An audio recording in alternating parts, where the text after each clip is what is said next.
In this video, I'm going to discuss the derivatives of the trig functions sine and cosine so that you can see how a trig function derivative is done. This is another example of using the limit definition of a derivative.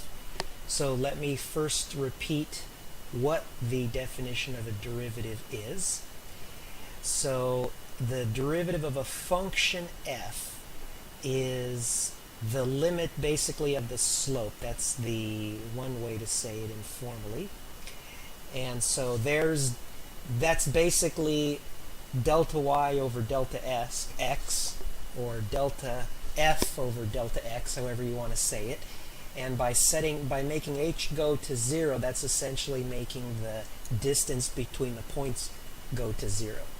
Alright, so let's apply, and also, if you forgot, the derivative of a function is denoted often with a little prime symbol. So that means the derivative of f. Okay, so let's apply this to the sine function. So f of x equals sine, and let's see what happens. F of x equals sine of x. So that means now we have the limit as h goes to 0 of the sine of x plus h minus the sine of x over h. And our job now is to simplify this to get rid of the weirdness, as I often say.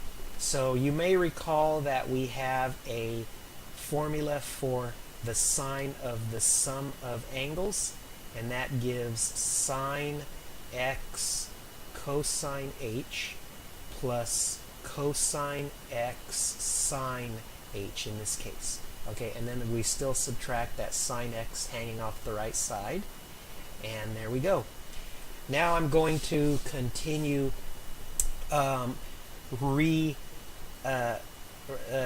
moving things around. So let's see, now what I want to do is I want to take the middle term and multiply it by sine h over h. Okay, so there is one limit, and then I want to take the other two terms and I want to put those together in a single fraction. Sine x times cosine h minus 1 over h. Now let me mention something old and then something new. So we said that the limit of x goes to 0 of sine x over x is equal to 1. Now we said we're going to need more trig properties to be able to prove that. You can increase your confidence, of course, by just plugging in smaller values on a calculator, and that'll have to do for right now. But let me add just one more limit we're going to ask you to accept on faith without proving it for now. Okay, so the limit as h goes to 0, not h, well, x here in this case, of the cosine of x minus 1 over h. That is 0. Okay, so not every time that you have a 0 over 0 situation will you get 1. Let's get that clear. So go ahead and convince yourself or increase your confidence by plugging this one into your calculator as well. Alright, and once again we'll need more trigonometric machinery to prove these. Okay, if you want, you can Google for something called a Taylor expansion, and that will lead you to one way to prove these limits. Okay, now going back to our limit that we were working on, so we use the rule that the limit of a sum is the sum of the limits. We also know that the limit of a product is the product of the limits. And notice that I'm focusing on each limit, and each limit is a product, so I can take the limit of each factor separately. On the right, I have the cosine h minus 1 over h. That limit is going to go to 0, so this whole thing is 0. On the right, The cosine x, that's a constant as far as well, because we're only changing h, so x isn't changing. So the sine h over h is the only thing that's going to affect the limit, and that equals 1. So after everything is said and done, we get cosine of x. All right. So in the bottom right, we'll say that the derivative of sine, let's put a little prime there, is equal to cosine of x. Okay. Now, if you look at the plot of sine and cosine, here's one way that you can see that you can get an intuitive feel for this. So remember that derivative means slope. So look at the sine function, the graph, and ask yourself, what is the slope doing? All right, when you get to a peak or valley, the slope is getting close to 0. When you go away from the peaks and valleys, the slopes, the absolute value is increasing. It's either becoming more positive or more negative. All right.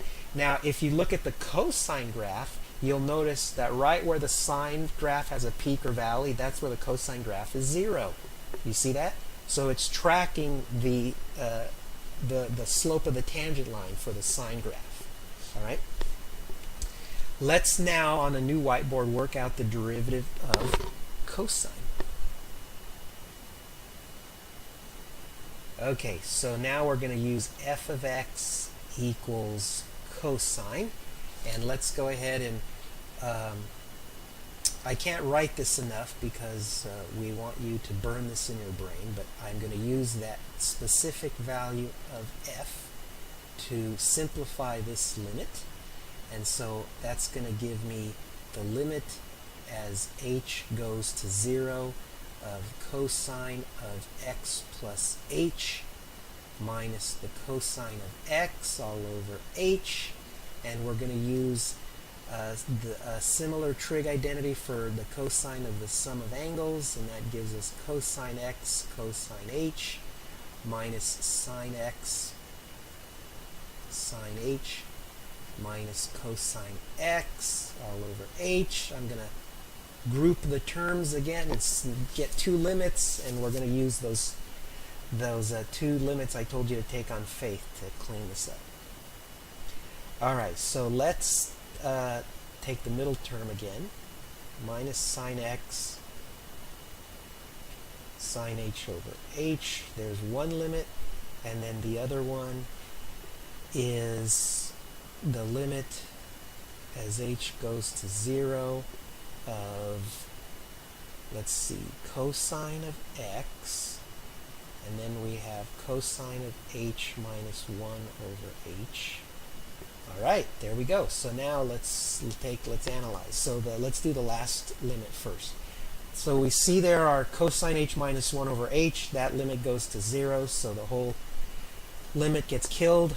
On the right, we have a piece that goes to 1, so what do we have left? We have minus sine of x.